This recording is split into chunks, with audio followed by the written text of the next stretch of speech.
Today I am reading from the seventh book in the Left Behind series. This book is called The Indwelling, and today I'm going to be reading chapter 8.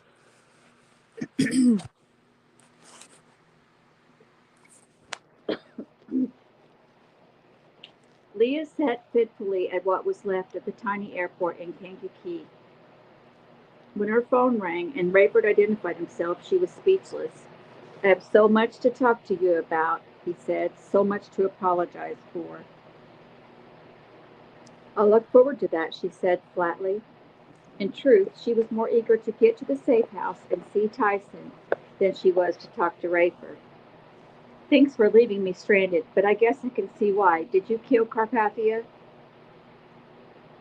"I just got a call from David Hassid, who seems pretty sure I didn't. I wanted to, planned to, but then I couldn't do it." "So what about the gun with your prints? You weren't the shooter?" "I was, but it was an accident. I was bumped." "Be glad I'm not on your jury."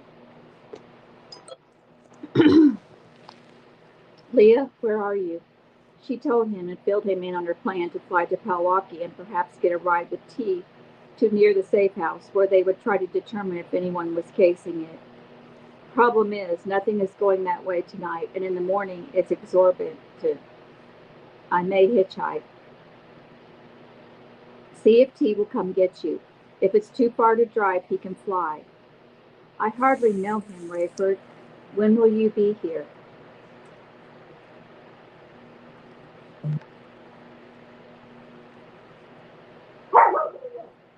"I should hit Milwaukee about 9 in the morning. I'll wait for you then, I guess." "That would be nice." Leah sighed. "Don't get pleasant on me all of a sudden. I can't pretend I'm not irritated with you. And getting yourself in even deeper trouble with the GC. What was that all about?" "I wish I knew," he said. "But I would like the chance to talk to everyone face to face. Thanks to you, that's looking more and more remote. You know, Tyson and Chloe and the baby are underground now." "I heard. And nobody knows where Hattie is." "But someone told you she was in the States." "It's a big place, Rayford." "Yeah, but I still can't see her giving us up." "You have more faith than I." "I agree. We need to be careful." "Careful? If I do get T to take me to Mount Prospect, or if I wait for you, who knows? We're not walking into a trap at the safe house. It's a miracle it wasn't found out long before I joined you." Rayford ignored that, and Leah felt mean. She meant every word, but why couldn't she cut him some slack? David checked in with Annie, who said she was headed back to bed, then invited Mac to join him in the office to see what was happening in the morgue. They settled close to the computer, and David started by listening live. Dr. Eikenberry was into a routine of announcing for the record the height and weight of the body and her plans for embalming and repair. "There was some kind of a hassle right at the start," Mac said. "People say she was yelling, demanding the doctor. Can you go back without messing up the recording you're doing now?" David pinpointed when the microphones in the morgue first detected sound. The time showed just after 8 o'clock in the morning, and the recording began with a key in the door and the door opening. It was clear the mortician had two assistants with her, a man and a woman. Both sounded young. She called the young man Peter and the young woman Kirsten. The first spoken words were Dr. Eikenberry's. She was swearing. "Ben, what's this? They leave the crate in here? Get someone to get it out of here. I'm going to work on this table, and I want room. I'm assuming there are no bodies in storage." "I'm here with you, Doc," Peter said. "I wouldn't know." "Check, would you, Kirsten? Call someone to get rid of the crate." In the background, Kirsten could be heard talking tentatively to the palace switchboard operator. In the foreground, Peter could be heard slamming a door. "You're not going to be happy, ma'am." "What? There are no bodies in here?" "None? None. You're telling me Carpathia is not in there either?" "None means none, ma'am." She swore again. "Kirsten, get somebody in here with a crowbar. They left the body in the crate all night. I'll be surprised if he doesn't stink. After several minutes of muttering a male voice, you ask for a crowbar, ma'am? Yes, and someone who knows how to use it. I can do it. You're a guard. Crowbars are nothing.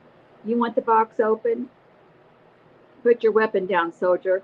Why do they send you to do this? Security. They don't want anybody in here but you and your staff. Well, I appreciate that, but David and Mac, I appreciate that, but David and Mac heard the crate being torn open. No casket, the doctor said. Get him into the fridge. In the bag or out, Pater said. In, she said. I don't even want to think about how much blood he's lost in there. I'm not starting till 10, per instructions, but let's get ready.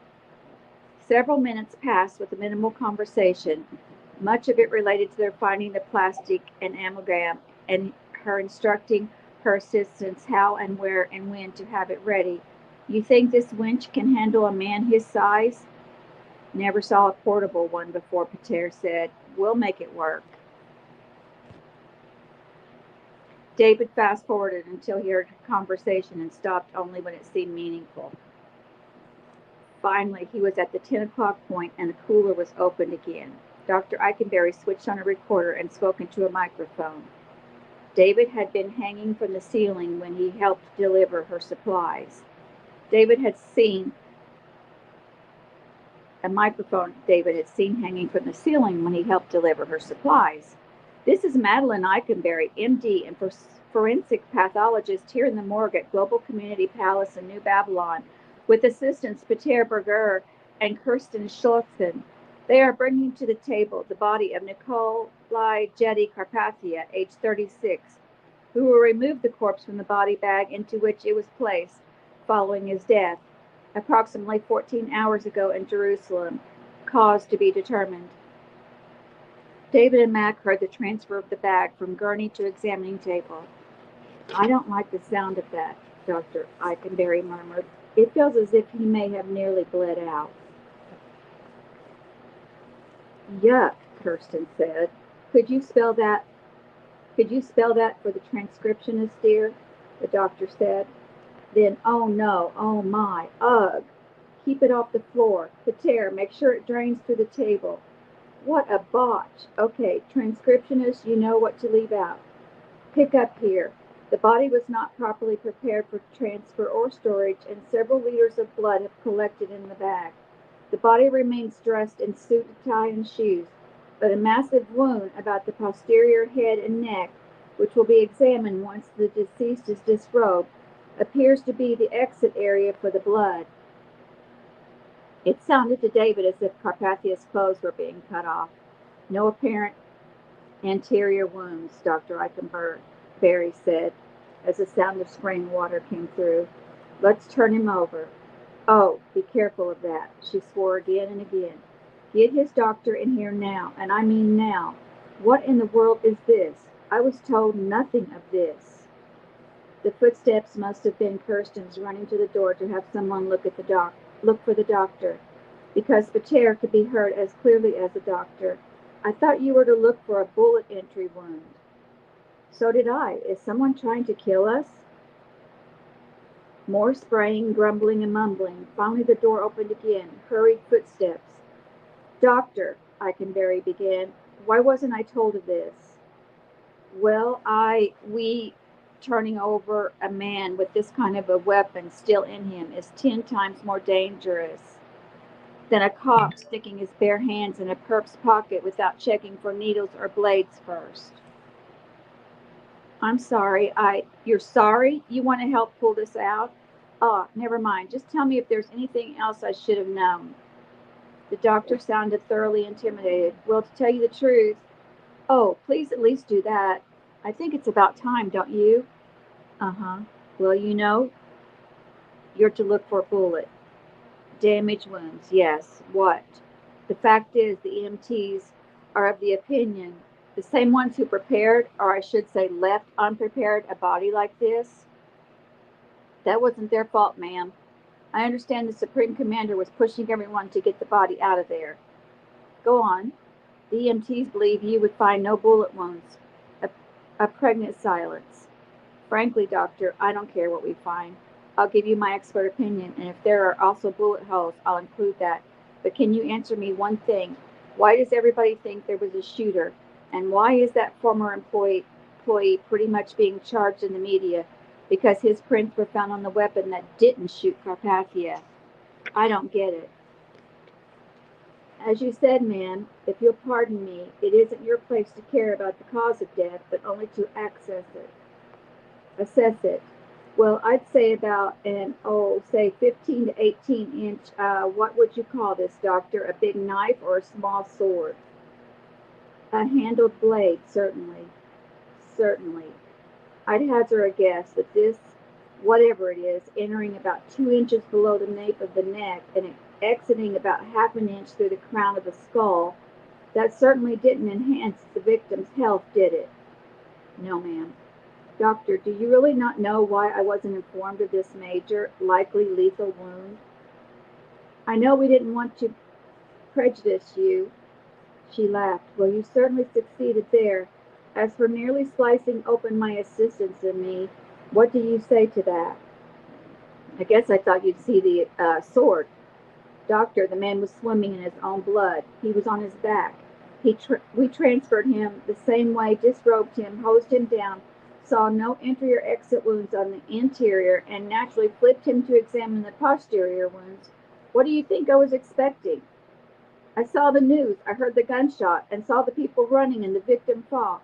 I had heard the scuttlebutt that there had been a conspiracy, that one of the regional potentates may have had a concealed weapon, but I would have appreciated knowing that the man would look like a cocktail wiener with a sword poking through him. I understand.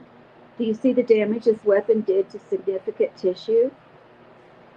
Well, unless we find bullets in the brain or somewhere else above the neck, it alone killed him. Water was spraying again. I see no bullet holes, do you? No, ma'am. Pater? No. Kirsten? Nope. Doctor? I said no. But this blade, and I'll be able to tell you for sure when I get in there, appears to have gone through vertebrae, perhaps spinal cord, the membrane, the brainstem, the brain itself, the membrane again, and then come out the top of the skull, all none the worse for wear. That would be my observation too, ma'am. It would? Yes. Your expert opinion? I'm no but you know enough about the anatomy to know that I should not be surprised if I have guessed the internal damage fairly accurately. Right. But most important, that this weapon appears as lethal now as it must have been before it was thrust. I'm afraid so. You see what I'm driving at? I think so. You think so? One of us unsuspecting pathologists so much as brushes a finger against that blade, and we're sliced. I'm sorry. And while the victim may be one of the most respected men in the history of the world, we don't know yet, do we, what might be in his blood, or what might have been on the hands of the perpetrator, do we? We don't.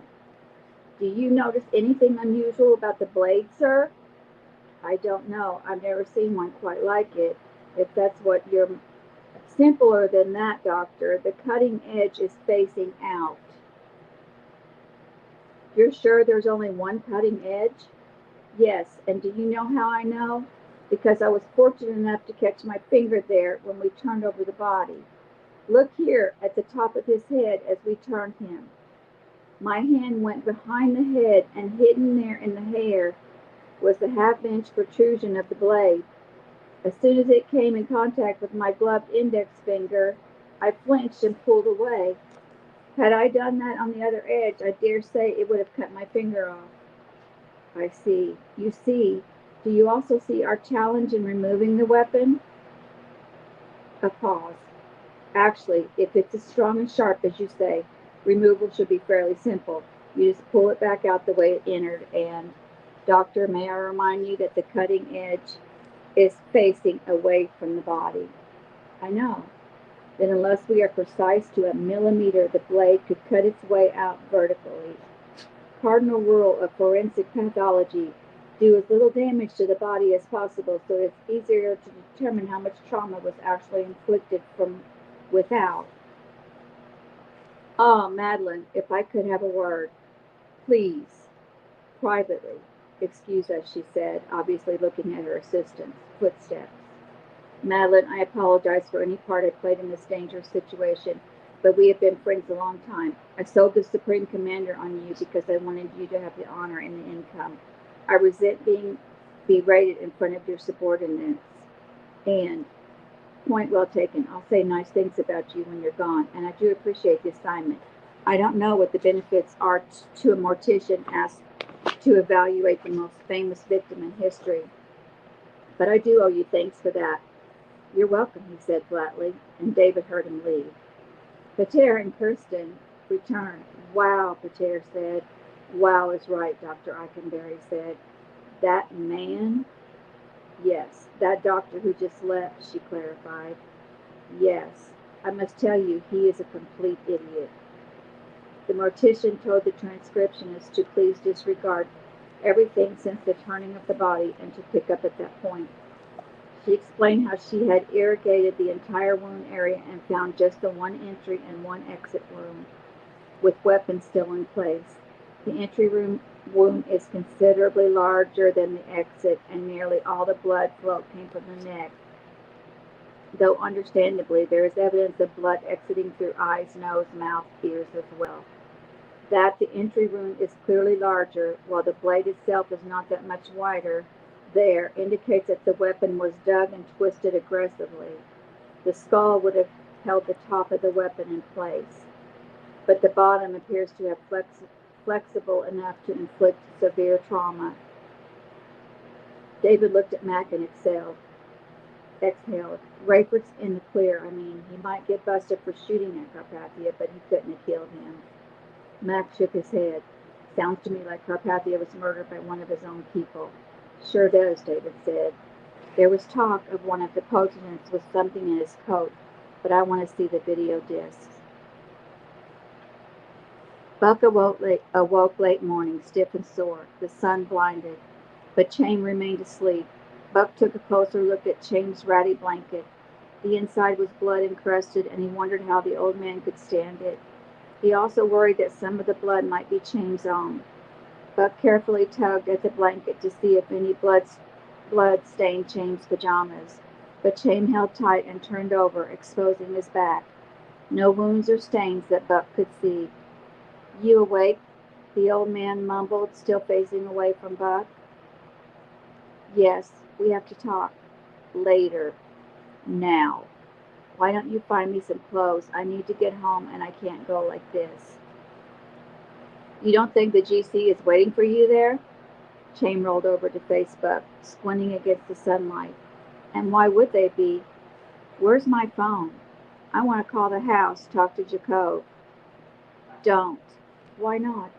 Don't, Chaim. I know the truth. I know what happened. You saw nothing. No one saw anything. You can't admit to me what I know already. What kind of a friend are you? Chaim got up and relieved himself, then returned to sit wearily on the bed. His white hair pointed everywhere. You should be happy, he said. Happy? Of course. Why do you care how the deed was done as long as it was done? I care because you did it. You don't know that, and what if I did? You'll die for it, that's what. You think I want that? Chaim cocked his head and shrugged. You're a better friend than I, Cameron. I'm beginning to think so. Chaim chuckled. I can't cheer you, eh? Tell me how you did it, Chaim. The less you know, the less you have to answer for. Oh, don't be naive. You've been around too long for that. I have to answer for everything. I have to be grateful for facial lacerations because I had not suffered them. I would have had to change my appearance anyway. Telling me you murdered Carpathia won't add much to my plate. They have enough on me, manufactured and otherwise, to put me away on sight. So tell me. I'm telling no one. This is mine alone. But you know you can't go home. I can tell my people where I am, that I am all right. You must come to the States with me. I can't leave my country, my staff. Chain, listen to me. Your staff is dead. They were tortured and massacred last night by the GC, probably trying to get to you.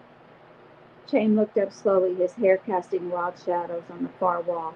Don't talk crazy, he said warily. That is not amusing. I wouldn't joke about that, Chain. Jacob was killed by a blow to the chin that broke his neck. A guard hit him with the butt end of an Uzi when he tried to rush to you. Chain put a hand over his mouth and sucked in a noisy breath. Don't, he said, his words muffled. Don't do this to me. I didn't do it, Chain. You did it. He's dead. You know for certain he's dead? I checked his pulse myself. What have I done? Hannelore and her mother and Stefan are gone too. Chain stood and moved toward the door as if wanting to leave, but knowing he had nowhere to go. No, he wailed. Why? Someone had to know, Chain. Someone had to have seen you. Surely you didn't expect to get away with it. Chain's knees gave way and he hit the floor hard, a high-pitched cry in his throat. You checked the pulses at home, too? Buck nodded. That was not smart. You could have been killed, too. And my death would have been your fault, too. Chain, look what happened. Chain turned and leaned over the bed, still kneeling. He buried his face in his hands. I was willing to die, he managed. I didn't care about myself. The sword was perfect and fit into the tubing of my chair just so. No one knew, not even Jacob. Oh, Jacob, Jacob, what have I done to you? Cameron, you must kill me. You must avenge those deaths. He stood quickly and opened the window. If I lose my nerve, you must push me. Please, I cannot bear this. Shut the window, Chain. I'm not going to kill you, and I won't let you kill yourself. I'll not turn myself in to those swine. I wouldn't give them the satisfaction. Oh, I will kill myself, Cameron. You know I will. You'll have to try without me present. I love you too much, Chain. I will die before you do to keep you from going to hell. Hell! If God would send me to hell for murdering such a monster, I will go happily. But he should send me to hell for what I did to my people. Oh, Cameron. He collapsed into the bed, rolling into a fetal position and groaning as if about to burst. Suddenly he sat up, seeming eager to relive the deed. I was going to leap from my chair at just the right moment, weapon in hand. He is so much taller. I had been practicing my jumping. I was going to leap as high as I could and with both hands on the handle, drive the blade down through the top of his head. The whole world would see and know. There were all those shenanigans on the stage. People standing, sitting, moving, laughing. I joined in, measuring the distance, seeing where I could maneuver the chair. When he came to greet me and lift my hand, I came close to reaching across my body to lift out the sword and plunge it into his heart. But my angle was wrong. I would not have had leverage to get the blade out, let alone to thrust it where I needed to. I was rolling towards him finally as he moved my way. My plan was to turn quickly at the last minute and trip him. Then I would leap from my chair and kill him. But just as he got near me, the gun went off. At first I thought I had been detected and that his security guards had shot me. But he lurched my way away from the sound of the gun and the shattering lectern. I could see that he was about to tumble on my lap, so I quickly withdrew the blade. I didn't have time even to orient it in my hands. I pointed it straight up and held steady as he fell back onto it. I held firm and tried to scrape the brain from his evil head. He jerked and I let go. He rolled to my feet. It was chaos. People came running. I steered away, and for an instant I thought I had gotten away with it. The timing, the shot. I could tell it came from the crowd, and as I ran away I wondered if it might be mistaken for a two-person crime. I had plotted an unlikely escape just on a lark, and here I am. Who would have believed it? Buck said, shaking his head. Chain rolled back over, moaning. You're right, he whispered. It's all on me. I did this to them. Oh, no, no, no. Buck heard voices below the window. 3 vagrants sat sharing a bottle. Which of you would like a 50-nick note? He called down. 2 waved him off, but a young drunk stood quickly. What do I got to do? Buy me some clothes and shoes with this 20, and when you bring them back, keep the change and get another 50. The other two laughed and tried to sing. The young drunk squinted and let his head fall back. How do you know I won't run off with your 20? My risk, Buck said. Your loss. You want 20 or 50? Gimme, the man said, reaching. Buck let the bill flutter down, which brought the other two to their feet to compete for it. The younger shoved them away and got it easily. Buck felt better about his chances when the man turned back to him and said, What size? No deal, Abdullah said on the phone. What's the problem? David said. The guy had the fear of God in him, wouldn't let those discs out of his sight. I didn't even get the machine out of my bag. He said he'd stand there and watch while I logged them in if I had to. I just hope they're not bringing them here to destroy them. They're the only hope of exonerating Rayford. Exonerating? What's that mean? Getting him off the hook. No, sir, Abdullah said. He didn't even have to pull the trigger to be guilty. He drew down on Carpathia. What more do they need? He needs to stay as far away from here as he can. And that's the end of chapter 8. Next, I'll be reading chapter 9. Thank you for joining me. You have a wonderful day.